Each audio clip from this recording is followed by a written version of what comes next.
Hema's cooking channel ಕಡೆಯಿಂದ ಎಲ್ರಿಗೂ ನಮಸ್ಕಾರ. ಬನ್ನಿ ಇವತ್ತೊಂದು ಕ್ಯಾರೆಟ್ ಪಲ್ಯ ಮಾಡೋಣ. ಇದರಲ್ಲಿ ಏನು ವಿಶೇಷ ಅಂತೀರಾ? ಹೌದು, ಇದು ಒಂದು ಆಂಧ್ರ ಶೈಲಿಯಲ್ಲಿ ಮಾಡುವಂಥ ಕ್ಯಾರೆಟ್ ಪಲ್ಯ.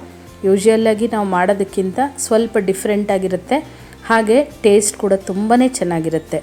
ಇದನ್ನು ಮಾಡೋಕ್ಕೂ ಮುಂಚೆ ನೀವು ನನ್ನ ಚಾನಲ್ಗೆ ಹೊಸಬರಾಗಿದ್ದರೆ ದಯವಿಟ್ಟು ಸಬ್ಸ್ಕ್ರೈಬ್ ಮಾಡ್ಕೊಳ್ಳಿ. ಬನ್ನಿ ಹಾಗಿದ್ರೆ ಇದನ್ನು ಮಾಡೋದು ಹೇಗೆ ಅಂತ ನೋಡೋಣ. ನಾನಿಲ್ಲಿ ಒಂದು ಬಾಣಲಿನ ಬಿಸಿಗಿಟ್ಟು ಅದಕ್ಕೆ ಸುಮಾರು 1.5 ಟೇಬಲ್ ಸ್ಪೂನಷ್ಟು ಎಣ್ಣೆ ಹಾಕ್ಕೋತಾ ಇದ್ದೀನಿ. ಎಣ್ಣೆ ಸ್ವಲ್ಪ ಕಾಯ್ತಾ ಇದ್ದಂಗೆ ಸಾಸಿವೆ ಹಾಕ್ಕೋಬೇಕು.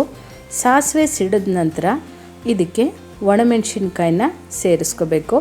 ಸುಮಾರು ಒಂದು 2ರಿಂದ 3 ಒಣಮೆಣಸಿನ್ಕಾಯಿ ಆದರೆ ಸಾಕಾಗುತ್ತೆ. ಇದನ್ನು ಕೂಡ ಎಣ್ಣೆಯಲ್ಲಿ 1 ನಿಮಿಷ ಬಾಡಿಸ್ಕೋಬೇಕು. ಇದು ಬಾಡಿಸ್ಕೊಂಡಿದ ನಂತರ 2 ಹೆಚ್ಚಿರುವಂಥ ಈರುಳ್ಳಿ ಹಾಗೆ ಕರಿಬೇವನ್ನ ಹಾಕ್ಕೊಂಡು ಒಗ್ಗರಣೆ ಜೊತೆಗೆ ಫ್ರೈ ಮಾಡ್ಕೋಬೇಕಾಗತ್ತೆ. ಈರುಳ್ಳಿನ ಏನು ಕಂದು ಬಣ್ಣ ಬರೋಷ್ಟೇನು ಫ್ರೈ ಮಾಡ್ಕೊಳ್ಳೋದು ಬೇಡ, ಸ್ವಲ್ಪ ಅದು ಲೈಟಾಗಿ ಫ್ರೈ ಆದರೆ ಸಾಕು. ಒಂದು 2 ನಿಮಿಷ ಇದನ್ನೇ ಫ್ರೈ ಮಾಡಿಕೊಂಡ್ರೆ ಸಾಕಾಗತ್ತೆ.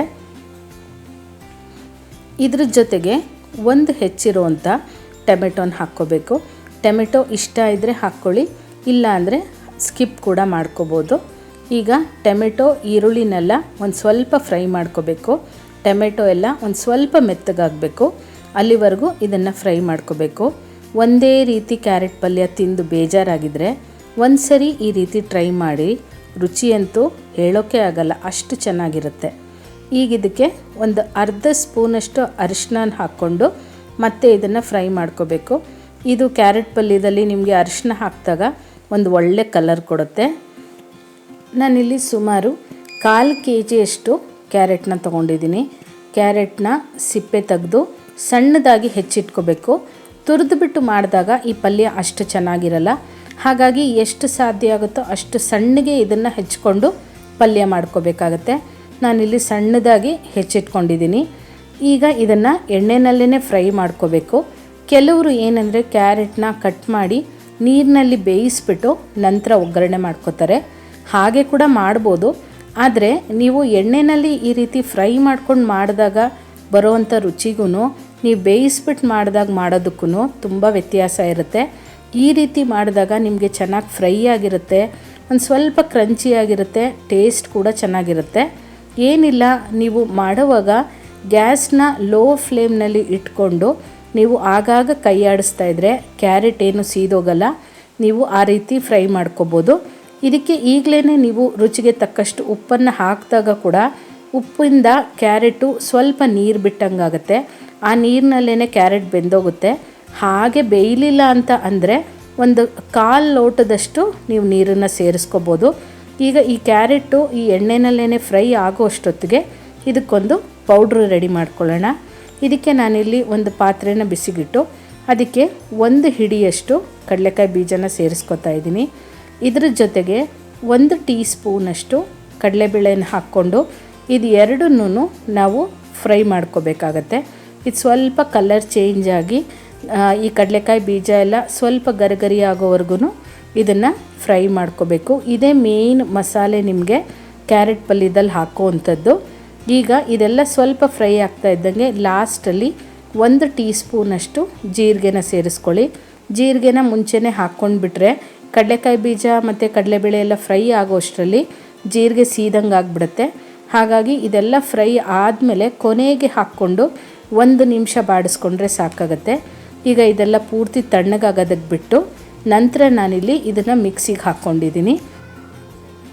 ಇದ್ರ ಜೊತೆಗೇನೆ 1 ಟೇಬಲ್ ಸ್ಪೂನಷ್ಟು ಹಸಿ ತೆಂಗಿನ ತುರಿ ಅಥವಾ ಒಣ ಕೊಬ್ಬರಿ ಯಾವುದಾದ್ರೂ ಪರವಾಗಿಲ್ಲ ಸೇರಿಸ್ಕೊಳ್ಳಿ, ತುಂಬ ಹಾಕ್ಕೊಳ್ಳೋಕೆ ಹೋಗಬೇಡಿ.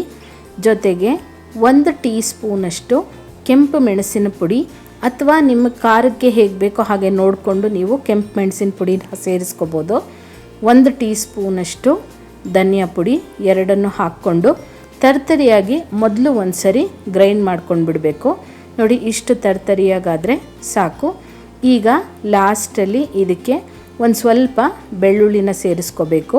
ಬೆಳ್ಳುಳ್ಳಿನ ಒಂದು ಸ್ವಲ್ಪ ಜಾಸ್ತಿ ಹಾಕಿದ್ರೂ ಕೂಡ ಚೆನ್ನಾಗಿರುತ್ತೆ.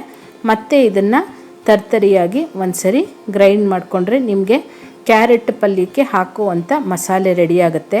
ಅಷ್ಟು ಹೊತ್ತಿಗೆ ನೋಡಿ ಇಲ್ಲಿ ಕ್ಯಾರೆಟ್ ಕೂಡ ಒಗ್ಗರಣೆನಲ್ಲಿ ಚೆನ್ನಾಗಿ ಬೆಂದಿದೆ, ಸ್ವಲ್ಪ ಕೂಡ ತಳ ಹತ್ತಿಲ್ಲ. ಈ ಪುಡಿ ಮಾಡ್ಕೊಳ್ಳುವಾಗ ಒಂದು ಸೈಡ್ನಲ್ಲಿ ಇದನ್ನು ಕೂಡ ಆಗಾಗ ಕೈ ಆಡಿಸ್ತಾ ಇದ್ದರೆ ಚೆನ್ನಾಗಿ ಬೆಂದಿರುತ್ತೆ. ನೋಡಿ ಎಷ್ಟು ಚೆನ್ನಾಗಿ ಸಾಫ್ಟ್ ಆಗಿದೆ. ಮತ್ತು ಪಲ್ಯ ಯಾವಾಗಲೂ ಸ್ವಲ್ಪ ಕ್ರಂಚಿಯಾಗಿದ್ರೇ ಚೆನ್ನಾಗಿರುತ್ತೆ. ತುಂಬ ಬೆಂದುಬಿಟ್ರೂ ಕೂಡ ಟೇಸ್ಟ್ ಹಾಳಾಗತ್ತೆ, ತಿನ್ನೋದಕ್ಕಾಗಲ್ಲ. ಈಗ ನಾವೇನು ರೆಡಿ ಮಾಡಿ ಇಟ್ಕೊಂಡಿದ್ವಿ ಪೌಡರು, ಅದನ್ನು ಇದಕ್ಕೆ ಸೇರಿಸ್ಕೋಬೇಕು. ಒಂದೇ ಸರಿ ಅಷ್ಟು ಹಾಕ್ಕೊಳ್ಳೋದು ಬೇಡ, ಒಂದು ಸ್ವಲ್ಪ ಹಾಕ್ಕೊಂಡು ಇದನ್ನು ಮಿಕ್ಸ್ ಮಾಡಿಕೊಂಡು ನೋಡೋಣ. ಸಾಕಾದರೆ ಆಯಿತು, ಇಲ್ಲ ಅಂದರೆ ಮತ್ತೆ ಇನ್ನೊಂದು ಸ್ವಲ್ಪ ಪುಡಿನ ಸೇರಿಸ್ಕೋಬೇಕು. ಮತ್ತು ಒಂದೇ ಸರಿ ಹಾಕಿದಾಗಲೂ ಕೂಡ ಇದು ಗಂಟು ಆಗೋ ಚಾನ್ಸಸ್ ಇರುತ್ತೆ. ಹಾಗಾಗಿ ಸ್ವಲ್ಪನೇ ಹಾಕ್ಕೊಂಡು ಮಿಕ್ಸ್ ಮಾಡ್ಕೋಬೇಕು. ಈಗ ಇದಕ್ಕೆ ಇನ್ನೂ ಒಂದು ಸ್ವಲ್ಪ ಪುಡಿ ಬೇಕಾಗಿದೆ, ಹಾಗಾಗಿ ಮತ್ತೆ ಇನ್ನೊಂದು ಸ್ವಲ್ಪ ಸೇರಿಸ್ಕೊತಾ ಇದ್ದೀನಿ. ಈ ರೀತಿ ಸೇರಿಸ್ಕೊಂಡು ಗ್ಯಾಸ್ನ ಆದಷ್ಟು ಲೋ ಫ್ಲೇಮ್ನಲ್ಲಿ ಇಟ್ಕೊಳ್ಳಿ. ಕಡಲೆಕಾಯಿ ಬೀಜ ಎಲ್ಲ ಹಾಕಿರೋದ್ರಿಂದ ತಳ ಹತ್ತಿಬಿಡುತ್ತೆ.